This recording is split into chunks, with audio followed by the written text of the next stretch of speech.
On a l'initiative présidentielle pour la production agricole 2023-2024 qui a été lancée en juin 2023.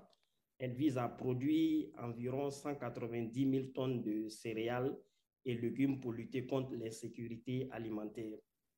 Parce que dans nos pays africains, l'un des grands défis qui demeure, c'est vraiment les défis d'atteindre l'autosuffisance alimentaire.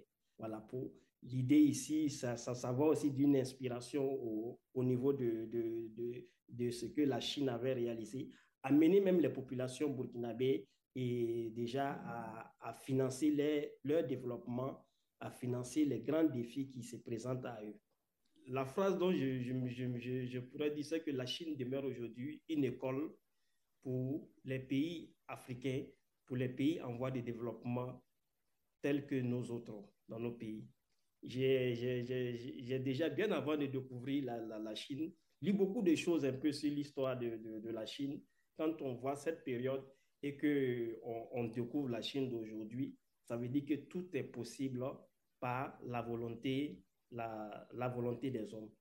Et quand j'étais en Chine, lors d'une conférence que j'ai suivie, on nous a dit que l'expérience de vie en Chine, c'est plus de 80%. Et quand tu observes les réalités chinoises, tu te rends compte qu'au-delà des infrastructures sanitaires qui sont développées, cette expérience de vie même, c'est le fait même de l'attitude du Chinois. Un peuple qui est nombreux, mais qui a réussi à se discipliner et la nourriture chinoise, moi, ça m'a donné beaucoup de leçons parce que je dirais déjà qu'elle est même déjà une thérapie. Ça veut dire qu'on mange sain, on vit dans un environnement sain. On a parlé ici au cours des différentes communications qu'il y a eu. Ça a été évoqué, c'est un pays qui est vert, voilà. Et puis la propriété, quand je découvre ça à Beijing, ça ne me surprend pas parce que c'est quand même la capitale.